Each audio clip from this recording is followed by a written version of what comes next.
Good evening and welcome once again to another episode of Capsules of Love. I am your host, Richard Albert Lawrence Sr. And remember what God says.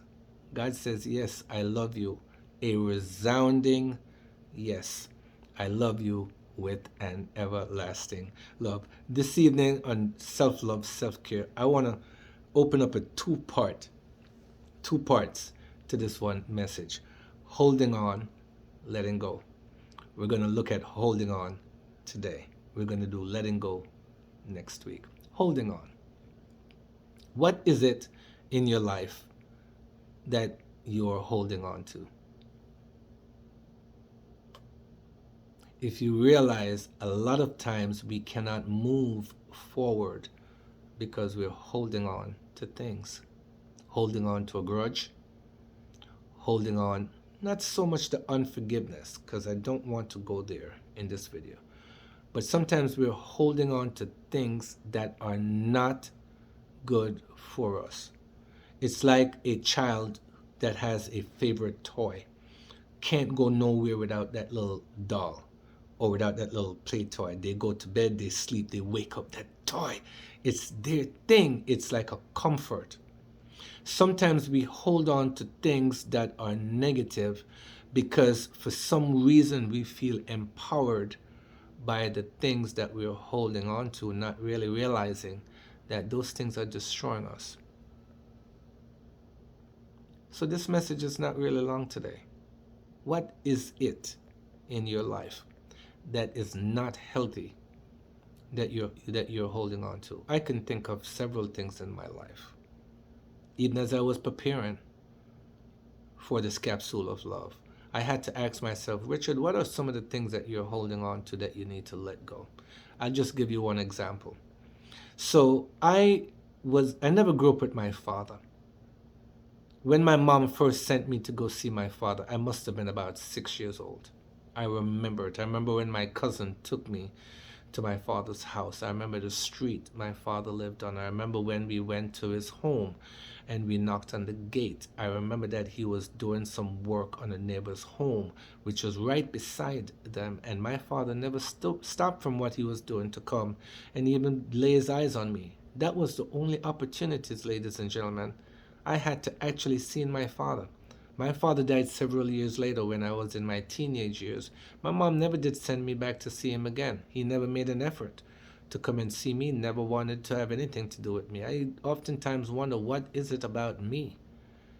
Why my father never wanted to have anything to do with me. And I held on to that for a very long time. And then I grew up. And then I got married. And then I have children. And then I had to be a father to my children, and that was challenging for me. Didn't and I have two boys, two girls.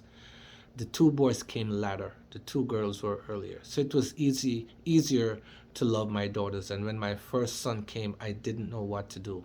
Truth be spoken, I didn't really want to have sons. It was later on I realized that, I'm glad that God didn't listen to my wish on that one and gave me two boys. Two boys, like I said, two girls.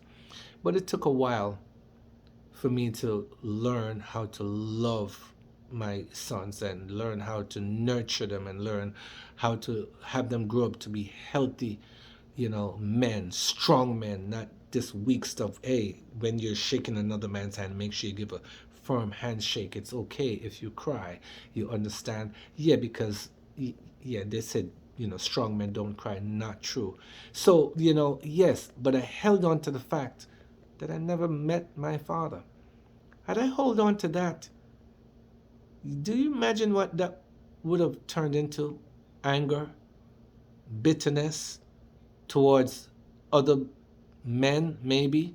Anger, bitterness towards other children that had fathers in their lives that would come and carry them to football practice, and which I had. And, growing up in Jamaica, we had soccer and all that stuff. My father wasn't there, but I watched other children who had their parents and their father would come, and I'm like, I held on to all these things. Imagine if I would have held on to these things when I start having children.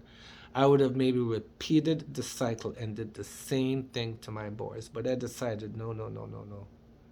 Not going to hold on to the fact that I did not have a father. I'm going to learn. I'm going to read books. I'm going to watch mentors that I've had. I'm going to watch men that were in my life, like my Uncle Raphael, who was a real father figure to me. You understand? I'm going to watch my first daughter's godfather. He was a very good father figure to me. I had teachers in high school and teachers in college, in some of the colleges I went to, that were father figures. I had, when I was working on Wall Street, I found men that became father figures that taught me how to tie a tie, taught me how to dress nice and neat, taught me how to have manners, how to stand up straight and erect. Yes, I could have held on to the fact that I never had a father growing up with. And I could have held on to a whole lot of other things that we wouldn't have time to make this video. But I realized, no, no, no. Holding on to these things are not going to be beneficial to me. So here's what I'm going to suggest to you. Start to make an inventory and see some of the things that you're holding on to, and purpose in your mind that the time has come to bury those things. The time has come for you to stop living your life today and stop living your future life tomorrow and weeks and months to come based upon things that you're still holding on to. They are of no consequence to you. They are not healthy, and it's not good. If this video have been somewhat helpful to you, please like it if you like, but please share it with someone that they can see that holding on to things that have affected you, things that really didn't serve any good for you, it's not worth holding on to. The time has come to put those things to rest. Like they say, let sleeping dogs lie. Yes. The same way we start this video is the same way we're going to end it. Remember what God says. God says, yes, I love you. A resounding yes, I love you with an everlasting love. Now that's something you can hold on to, because that's a good promise. Until we meet again, have a good evening. Enjoy the rest of your evening. Until next week, we will speak on letting go. God bless and have a good night.